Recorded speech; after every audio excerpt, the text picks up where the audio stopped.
জীবনে কখনো সাফল্য আসে, আবার কখনো অসফলতা, কখনো আশা পাওয়া যায়, কখনো নিরাশা, কখনো জয়লাভ করি, আবার কখনো পরাজয়। এর পেছনের কারণটা জানা অত্যন্ত প্রয়োজনীয়। যদি আমি পরাজয়ের কথা বলি, যখনই আমরা পরাজয় লাভ করি আমরা ভাবতে থাকি যে এমন কেন হলো। আমাদের শত্রু কি বেশি শক্তিশালী ছিল, নাকি আমাদের নীতিতে কোনো খামতি ছিল? এই সমস্ত কারণের পেছনে খুব বড় একটা কারণ থাকে, আর সেই কারণ আমাদের অন্তরে সুপ্ত থাকে। ধরে নিন একটা পথ, তাতে আপনি চলছেন। সেই পথ কাঁটায় পরিপূর্ণ, কিন্তু আপনি পাদুকা পরে রয়েছেন আর আপনি হেঁটে সামনে এগিয়ে যান। এবার এমন একটা পথ এলো যা পুষ্পে ঢাকা, আর আপনি পাদুকা পরে রয়েছেন, কিন্তু আপনার পাদুকাতে একটা পাথর আটকে গেল। তখন দু পা হাঁটাও খুব কঠিন হয়ে পড়ে। এই সংসারের যে কোনো শক্তি আপনাকে পরাস্ত করার পূর্বে আপনি জানেন কি আপনাকে পরাস্ত করতে পারে? আপনার অন্তরের দুর্বলতা, আপনার অন্তরের সেই সুপ্ত শত্রু। আর সেই জন্য ইতিবাচক মনোভাব গুরুত্বপূর্ণ হয়ে পড়ে। ভালো মানুষদের সাথে থাকুন, সৎসঙ্গে থাকুন, বন্ধুত্ব করুন, ভালোবাসুন। এই ভালোবাসা এত শক্তিশালী এক অস্ত্র যাকে ব্রহ্মাস্ত্রও পরাস্ত করতে পারে না। এই সমস্যারূপী পাথর কিছুই নয়। আসুন আমার সাথে ভালোবেসে বলুন, রাধা রাধা। মানুষ ছোট হোক বা বড়, রাজা হোক বা দরিদ্র, সমস্ত মানুষের মধ্যে একটা সামঞ্জস্য থাকে। সমস্ত মানুষের কাছে তার প্রশংসা অত্যন্ত গুরুত্বপূর্ণ। সে খুবই প্রসন্ন হয় যদি আপনি তার প্রশংসা করেন, কিন্তু আপনি যদি তাকে এটা বলেন যে এটা তোমার ভুল ছিল, তোমার কিছু খামতি ছিল, তখন সেটা সে মানতে রাজিই থাকে না। সব মানুষ এটা শুনতে পছন্দ করে যে সে যেটা করেছে সেটাই সর্বোত্তম। এবার আমি আপনাকে একটা কথা বলি, এই হলো নিন্দা, এই হলো প্রশংসা, আর এই হলো সত্য, যা সবার থেকে উচ্চস্থানীয়। সেই জন্য মানুষ আয়না দেখে। আয়না তাকে তার সৌন্দর্য দেখায় না, তাকে দেখায় যা সত্য, যাতে মানুষ আরো সুন্দর হওয়ার চেষ্টা করতে থাকে। তাই আয়না অত্যন্ত গুরুত্বপূর্ণ সত্যকে জানার জন্য। জীবনে নিন্দুকের মাহাত্ম্য প্রশংসকের মাহাত্ম্যের থেকে অনেক বেশি। কেন?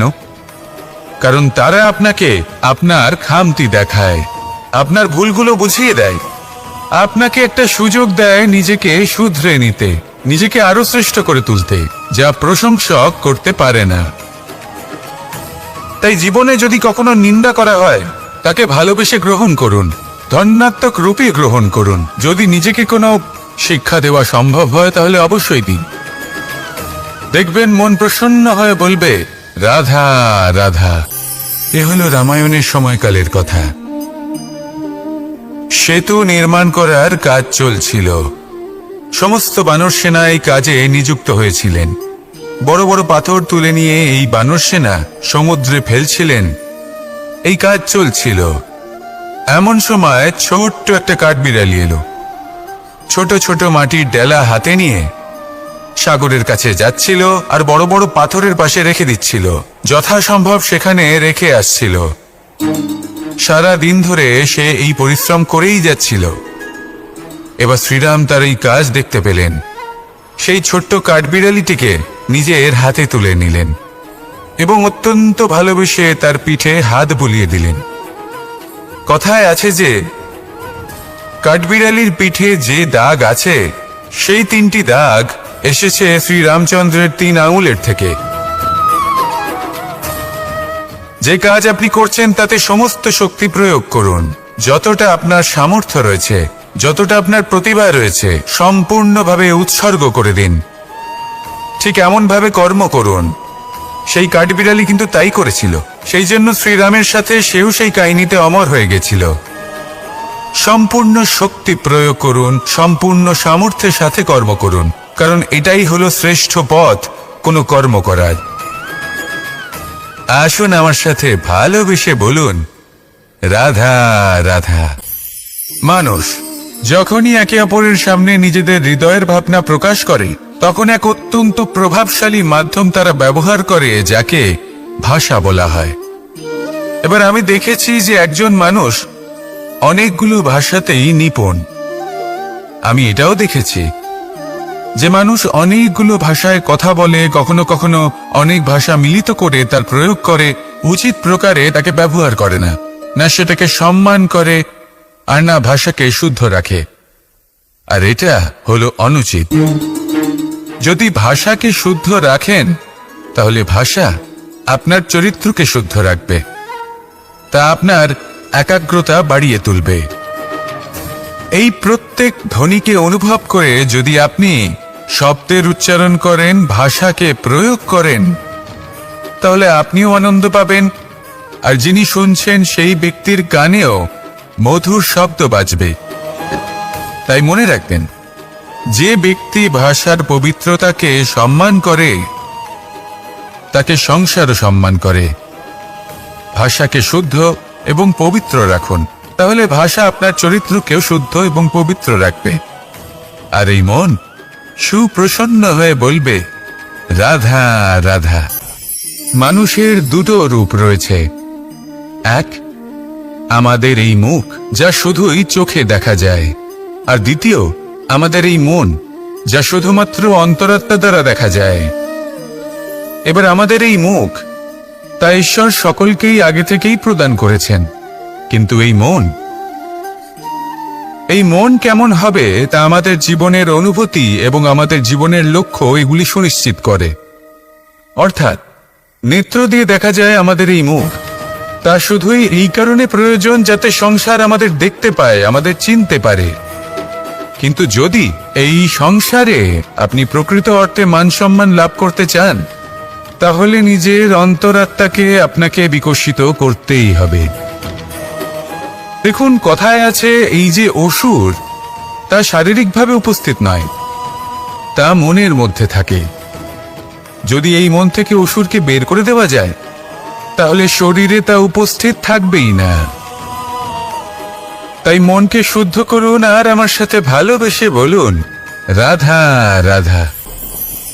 এই সংসারে যখন সাফল্যের পথে আপনি অগ্রসর হবেন, তখন আপনার পরিশ্রম, একাগ্রতা, সাহসের সাথে সাথে সমাজের মানসিকতাও সহ্য করতে হবে। প্রত্যেক ব্যক্তি কিছু না কিছু ভাবেন, কিছু না কিছু বলেন। কিছু মানুষ এমন আছেন যারা ভাববেন যে আপনি কিছুই করতে পারবেন না, তারা আপনার নিন্দা করবেন, আর এই নিন্দার কথা ভেবেই আমরা ভয়ভীত হয়ে পড়ি। সেই কারণে নিজেদের আশা, নিজেদের বিশ্বাস হারিয়ে ফেলি।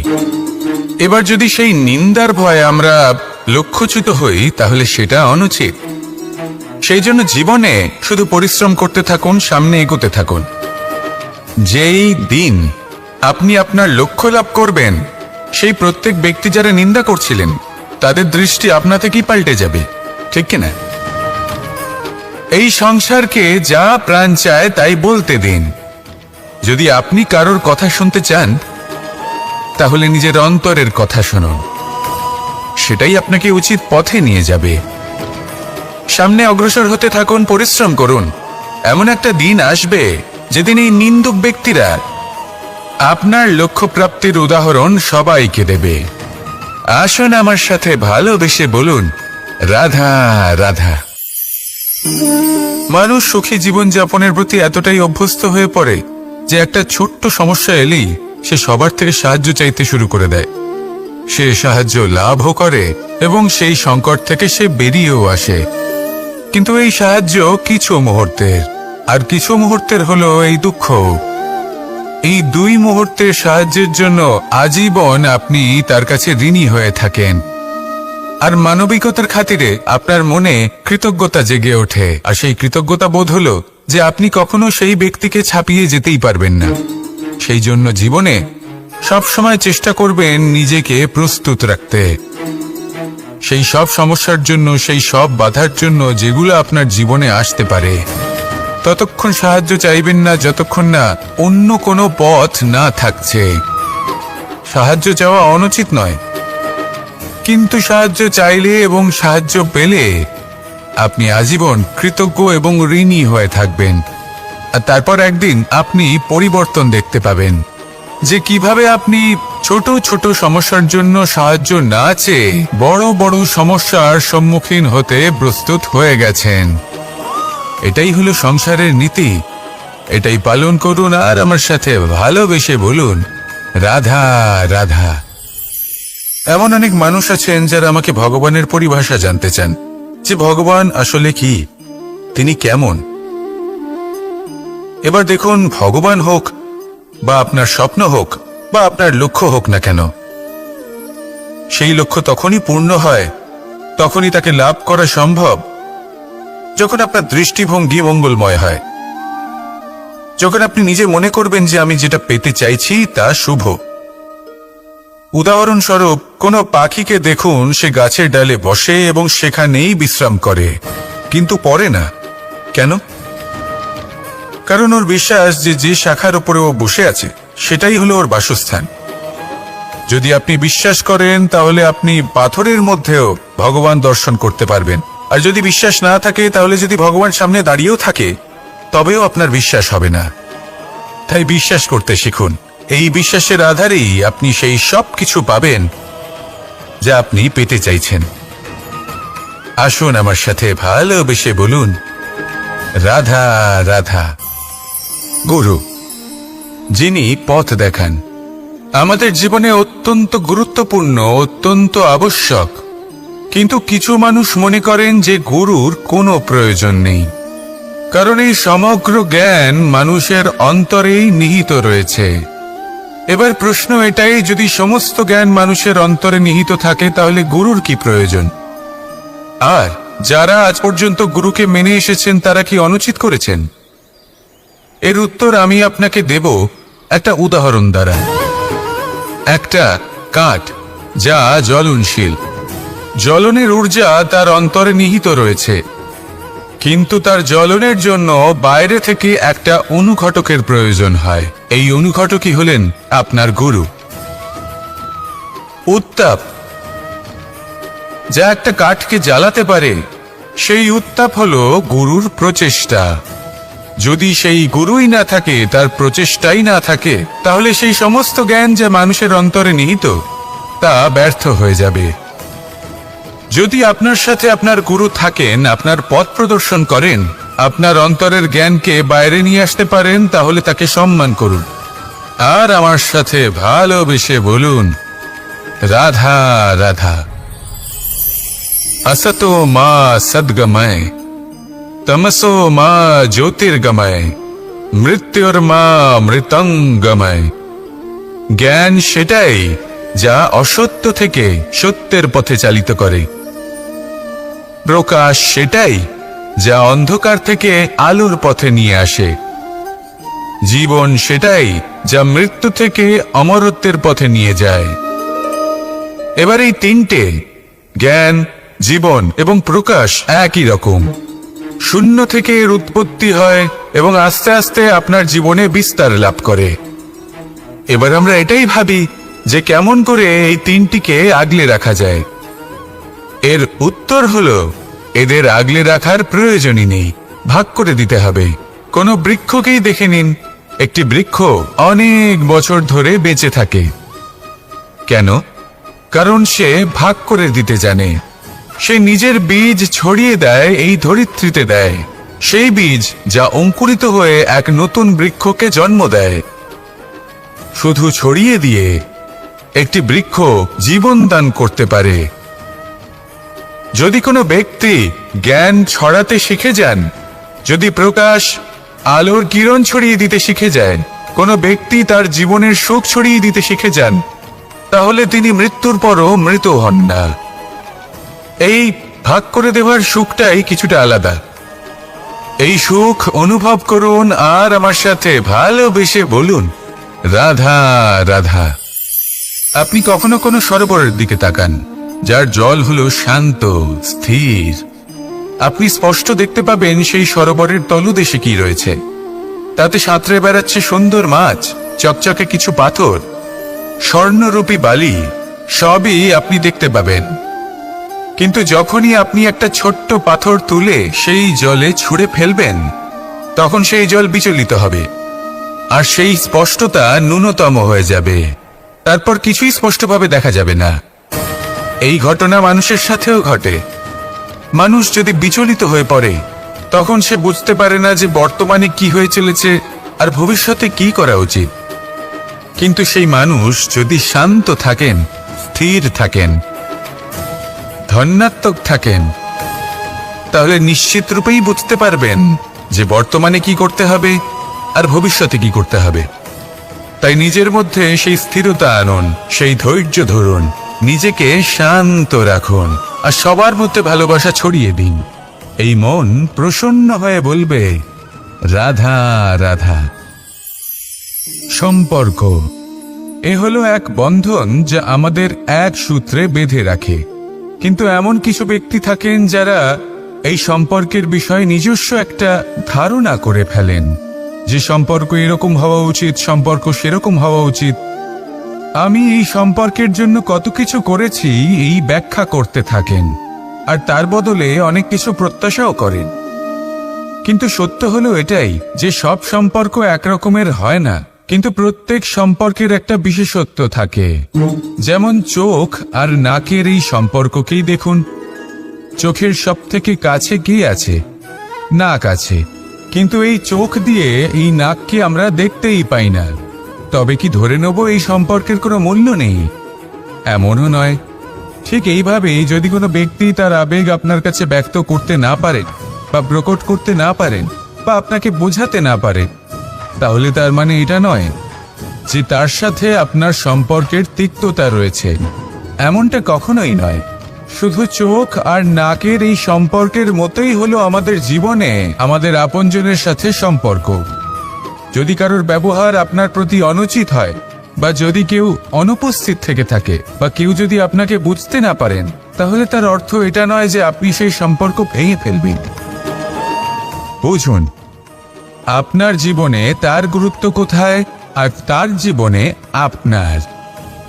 সম্পর্ক গড়ে তুলুন, তাকে পালন করতে শিখুন, একসাথে মিলে চলুন। এই মন সুপ্রসন্ন হয়ে বলবে, রাধা রাধা। এই সমগ্র সংসারের সব থেকে গুরুত্বপূর্ণ ব্যক্তি কে? স্বয়ং আপনি। নিজের জন্য তো বটেই, তাই না? কারণ যখন আপনি জন্মগ্রহণ করেন, নিজের চোখ খোলেন, এই সংসারে আসেন, তখনই তো এই সংসারকে আপনি দেখতে পান, অনুভব করতে পারেন। এখানকার আবেগ, এখানকার মানুষজন তখন থেকেই অনুভব করেন। যদি আপনি না থাকেন, তাহলে এই সংসারের অস্তিত্ব আপনার কাছে শূন্যের সমান, তাই না? আপনি না থাকলে এই সংসারও আপনার কাছে নেই। এবার সবাই বলবেন যে এ তো সত্যি কথা। সেই অনুযায়ী তো আমার স্বার্থপর হওয়া উচিত, অহংকারী হওয়া উচিত, কারণ আমার কাছে আমিই তো সবকিছু। দৃষ্টিভঙ্গি পাল্টে দেখুন। আপনার কাছে সব থেকে বেশি গুরুত্বপূর্ণ ব্যক্তি কে? আপনি নিজেই। সেই মানুষটি কেমন হওয়া উচিত একটু ভেবে দেখুন। সবসময় সকলকে সাহায্য করুন, একসাথে মিলে পরিশ্রম করুন, সাহায্য করুন অন্যদেরকে। এটা অতি আবশ্যক। এবং তার থেকেও বেশি গুরুত্বপূর্ণ হলো এটাই যে আপনার মনে যেন কখনো এই বিষয়ে ভয় না থাকে যে আমি আমার প্রিয়জনদের, আমার কাছের মানুষগুলিকে হারিয়ে ফেলব।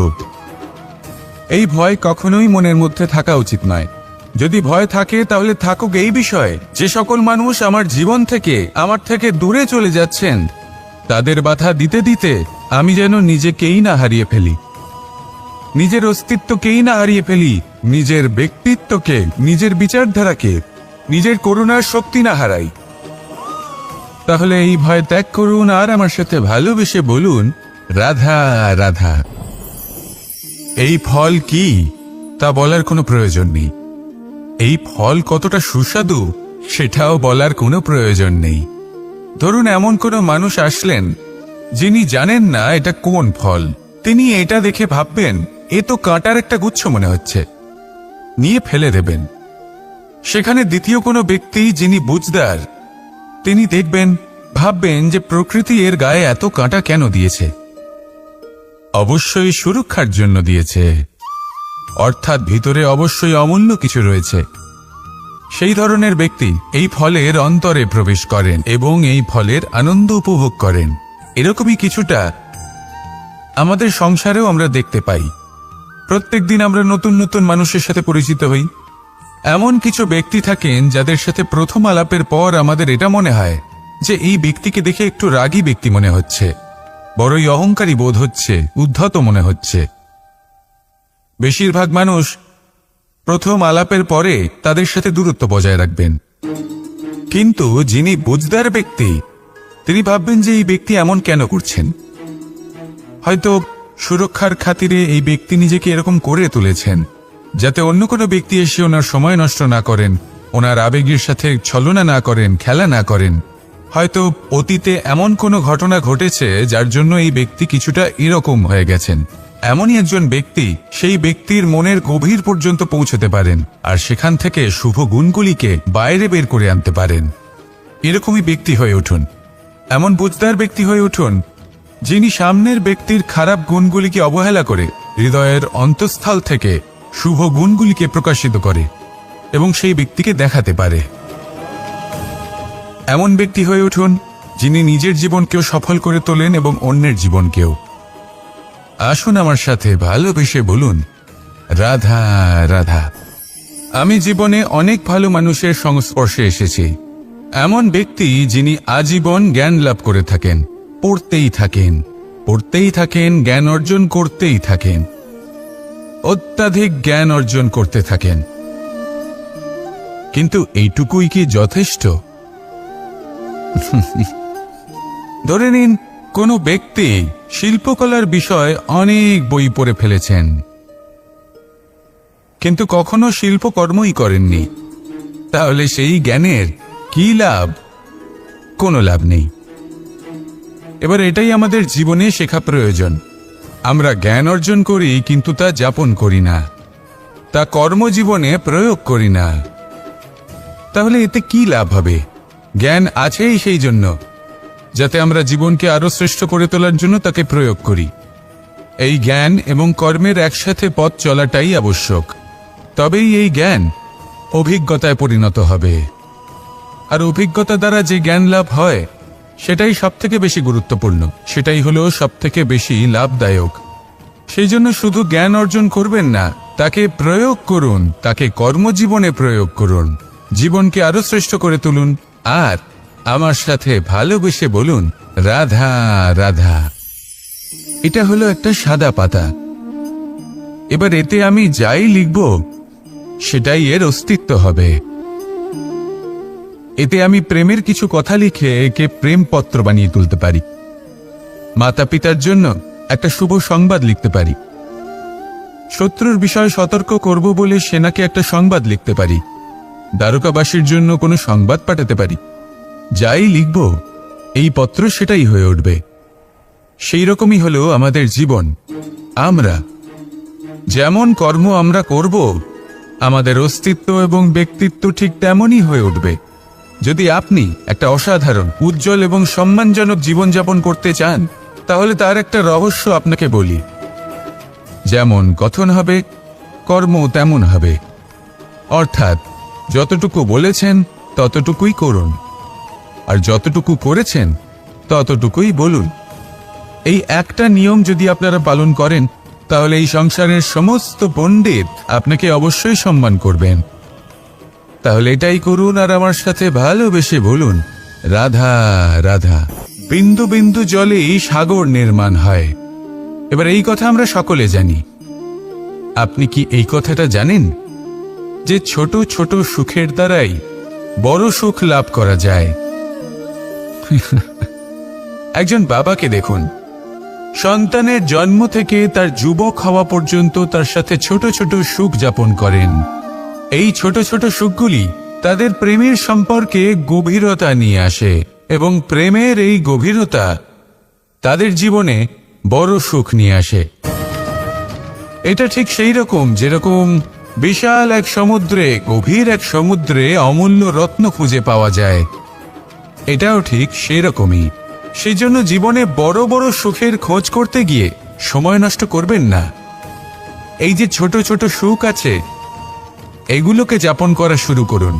এগুলোর আনন্দ লাভ করুন, এগুলো নিয়ে উৎসব পালন করুন, প্রেমের গভীরতা বুঝুন, আর এই গভীর প্রেমে মন নিমজ্জিত করুন। তারপরে দেখুন এই মন আর এই জীবন সুপ্রসন্ন হয়ে বলবে, রাধা রাধা। মানুষের জন্ম কখনো তার ভবিষ্যৎ নির্ধারণ করতে পারে না। হ্যাঁ, ওর জীবনযাত্রা অবশ্যই সুখময় হতে পারে, নির্ভর করে যে ও কোন পরিবারে জন্ম নিচ্ছে, তার পরিবার পরিজন কে হন, তার মাতা পিতা কে হন, তাকে কেমন শিক্ষা দেওয়া হয়েছে, কেমন ভাবে পালন করা হচ্ছে। সে কিন্তু কুপাত্রও হতে পারে, আবার সুপাত্রও হতে পারে। কিন্তু সে চলে যাওয়ার পর এই সংসার তাকে মনে রাখবে নাকি না, আর যদি মনেও রাখে তাহলে কিভাবে মনে রাখবে, সেটা নির্ভর করছে তার কর্ম এবং তার নির্বাচনের উপর।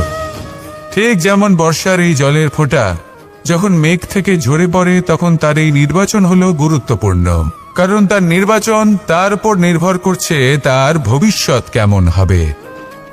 ঝিনুকের মুখে পড়লে মুক্ত হয়ে ওঠে, সাপের মুখে পড়লে বিষ, আর যদি কোনো পাতায় পড়ে তাহলে শিশিরে পরিণত হয়। তাহলে কর্ম এবং নির্বাচন দুটি জীবনে গুরুত্বপূর্ণ। এদের বিষয়ে বিশেষ যত্ন নেবেন এবং আমার সাথে ভালোবেসে বলবেন, রাধা রাধা। আমাদের সকলের কাছে বৃক্ষ অত্যন্ত প্রিয়। আমরা সর্বদাই চাই এই বৃক্ষ যেন সবুজ থাকে, ফুলে ফলে ভরে থাকে, আমাদের ছায়া প্রদান করে, তা যেন সুস্থ থাকে, আমাদের ফল প্রদান করে। আর সেই জন্য আমরা প্রতিদিন সেই বৃক্ষকে জল প্রদান করি। কিন্তু কখনো ভেবে দেখেছেন যে জল তো আমরা বৃক্ষের গোড়ায় দিই, তারপরেও এই জল সেই বৃক্ষের প্রত্যেকটি পাতায় ঠিক পৌঁছে যায়? এটা কিভাবে সম্ভব? কিছুটা এরকমই হলো আমাদের কর্ম। যদি এই পৃথিবীতে থেকে শুদ্ধ মনে সৎকর্ম করেন, এই কর্ম সোজা ঈশ্বরের কাছে গিয়ে পৌঁছয়। যদি শ্রদ্ধাভাব নিয়ে সমর্পিত হয়ে শুদ্ধ চিত্তে আপনি কাউকে সেবা করেন, তা সে মাতা পিতাই হোক, পরিবার হোক, গুরু হোক, পশুপক্ষী হোক বা সমাজ হোক, তাহলে সেটা সোজা ঈশ্বরের চরণে সমর্পিত হয়। সবসময় শুদ্ধ চিত্তে সমর্পিত হয়ে এবং মনে শ্রদ্ধা ভাব নিয়ে কর্ম করুন। ঈশ্বর নিজে থেকেই এর ফল আপনাকে প্রদান করবেন। আসুন আমার সাথে ভালোবেসে বলুন, রাধা রাধা। ইচ্ছে এবং চেষ্টা এই দুই মানুষের মধ্যে আছে, কিন্তু এই দুইয়ের মধ্যে সামঞ্জস্য থাকা খুব প্রয়োজন। আপনার যা ইচ্ছে সেটা পূর্ণ করার জন্য চেষ্টার প্রয়োজন তো অবশ্যই। আপনি যে স্বপ্ন দেখেন সেটা পূর্ণ করার জন্য নিদ্রা ত্যাগ করে চেষ্টা করা অত্যন্ত প্রয়োজনীয়, নয়তো এই স্বপ্ন কখনোই পূর্ণ হবে না। যদি আপনি কোনো প্রশ্নের উত্তর চান তাহলেও আপনাকে চেষ্টা করতেই হবে। জীবনে যদি সামনে এগোতে হয় তাহলে পাকে কষ্ট দিয়ে সামনে এগোতে হবে, চেষ্টা অবশ্যই করতে হবে। যদি আপনি চেষ্টা না করেন, পরিশ্রম না করেন, তাহলে এই সংসার আপনাকে পেছনে ফেলে সামনে এগিয়ে যাবে। নিজের ইচ্ছেগুলিকে মন থেকে বাস্তবে আনুন আর চেষ্টার দ্বারা তাকে সার্থক করুন। এই মন প্রসন্ন হয়ে বলবে, রাধা রাধা। মানুষ ছোট হোক বা বড়, রাজা হোক বা দরিদ্র, সমস্ত মানুষের মধ্যে একটা সামঞ্জস্য থাকে। সমস্ত মানুষের কাছে তার প্রশংসা অত্যন্ত গুরুত্বপূর্ণ। সে খুবই প্রসন্ন হয় যদি আপনি তার প্রশংসা করেন, কিন্তু আপনি যদি তাকে এটা বলেন যে এটা তোমার ভুল ছিল, তোমার কিছু খামতি ছিল, তখন সেটা সে মানতে রাজিই থাকে না। সব মানুষ এটা শুনতে পছন্দ করে যে সে যেটা করেছে সেটাই সর্বোত্তম।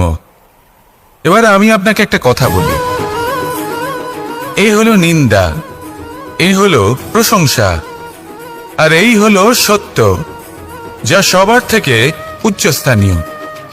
সেই জন্য মানুষ আয়না দেখে।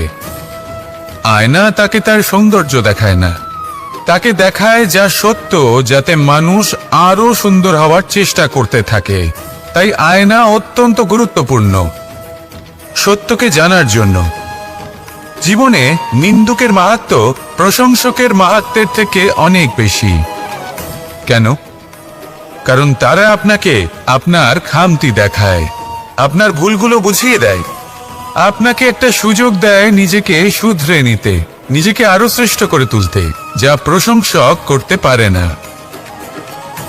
তাই জীবনে যদি কখনো নিন্দা করা হয় তাকে ভালোবেসে গ্রহণ করুন, ধন্যাত্মক রূপে গ্রহণ করুন। যদি নিজেকে কোনো শিক্ষা দেওয়া সম্ভব হয় তাহলে অবশ্যই দিন।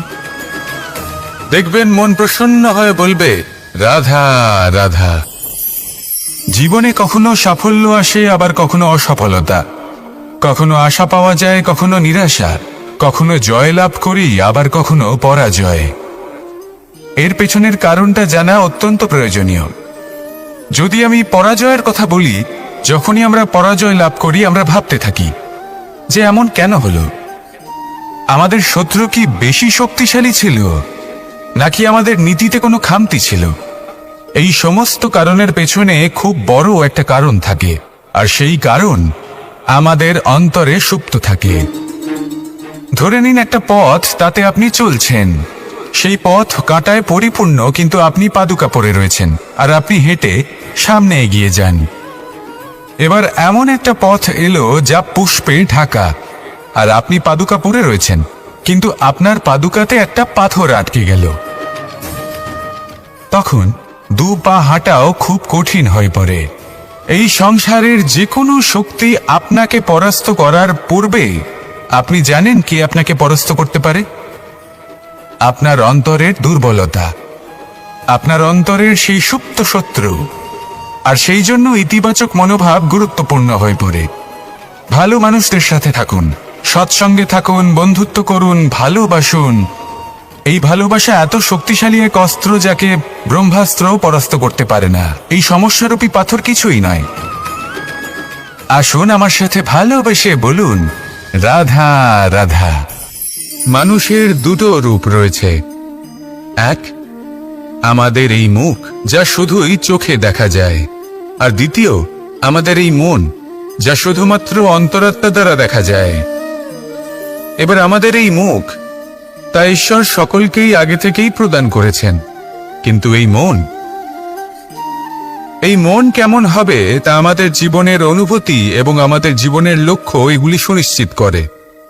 অর্থাৎ নেত্র দিয়ে দেখা যায় আমাদের এই মুখ, তা শুধুই এই কারণে প্রয়োজন যাতে সংসার আমাদের দেখতে পায়, আমাদের চিনতে পারে।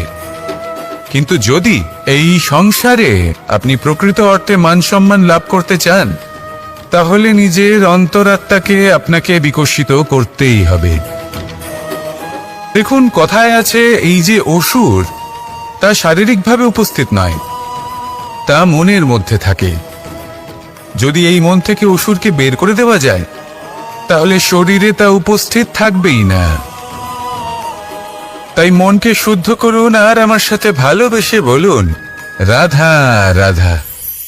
মানুষ যখনই একে অপরের সামনে নিজেদের হৃদয়ের ভাবনা প্রকাশ করে, তখন এক অত্যন্ত প্রভাবশালী মাধ্যম তারা ব্যবহার করে, যাকে ভাষা বলা হয়। এবার আমি দেখেছি যে একজন মানুষ অনেকগুলো ভাষাতেই নিপুণ। আমি এটাও দেখেছি যে মানুষ অনেকগুলো ভাষায় কথা বলে, কখনো কখনো অনেক ভাষা মিলিত করে তার প্রয়োগ করে, উচিত প্রকারে তাকে ব্যবহার করে না, না সেটাকে সম্মান করে, আর না ভাষাকে শুদ্ধ রাখে। আর এটা হলো অনুচিত। যদি ভাষাকে শুদ্ধ রাখেন, তাহলে ভাষা আপনার চরিত্রকে শুদ্ধ রাখবে, তা আপনার একাগ্রতা বাড়িয়ে তুলবে। এই প্রত্যেক ধ্বনিকে অনুভব করে যদি আপনি শব্দের উচ্চারণ করেন, ভাষাকে প্রয়োগ করেন, তাহলে আপনিও আনন্দ পাবেন, আর যিনি শুনছেন সেই ব্যক্তির কানেও মধুর শব্দ বাজবে। তাই মনে রাখবেন, যে ব্যক্তি ভাষার পবিত্রতাকে সম্মান করে, তাকে সংসারও সম্মান করে। ভাষাকে শুদ্ধ এবং পবিত্র রাখুন, তাহলে ভাষা আপনার চরিত্রকেও শুদ্ধ এবং পবিত্র রাখবে। আর এই মন সুপ্রসন্ন হয়ে বলবে, রাধা রাধা। এ হলো রামায়ণের সময়কালের কথা। সেতু নির্মাণ করার কাজ চলছিল। সমস্ত বানর সেনা এই কাজে নিযুক্ত হয়েছিলেন। বড় বড় পাথর তুলে নিয়ে এই বানর সেনা সমুদ্রে ফেলছিলেন। এই কাজ চলছিল। এমন সময় ছোট্ট একটা কাঠবিড়ালি এলো। ছোট ছোট মাটির ডেলা হাতে নিয়ে সাগরের কাছে যাচ্ছিল, আর বড় বড় পাথরের পাশে রেখে দিচ্ছিল, যথাসম্ভব সেখানে রেখে আসছিল। সারা দিন ধরে সে এই পরিশ্রম করেই যাচ্ছিল।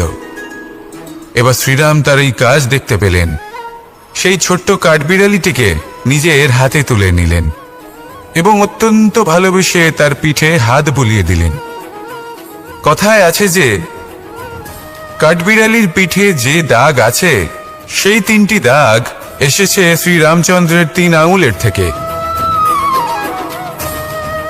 যে কাজ আপনি করছেন তাতে সমস্ত শক্তি প্রয়োগ করুন, যতটা আপনার সামর্থ্য রয়েছে, যতটা আপনার প্রতিভা রয়েছে সম্পূর্ণভাবে উৎসর্গ করে দিন। ঠিক এমন ভাবে কর্ম করুন। সেই কাঠবিড়ালি কিন্তু তাই করেছিল। সেই জন্য শ্রীরামের সাথে সেও সেই কাহিনীতে অমর হয়ে গেছিল। সম্পূর্ণ শক্তি প্রয়োগ করুন, সম্পূর্ণ সামর্থ্যের সাথে কর্ম করুন, কারণ এটাই হলো শ্রেষ্ঠ পথ কোনো কর্ম করার।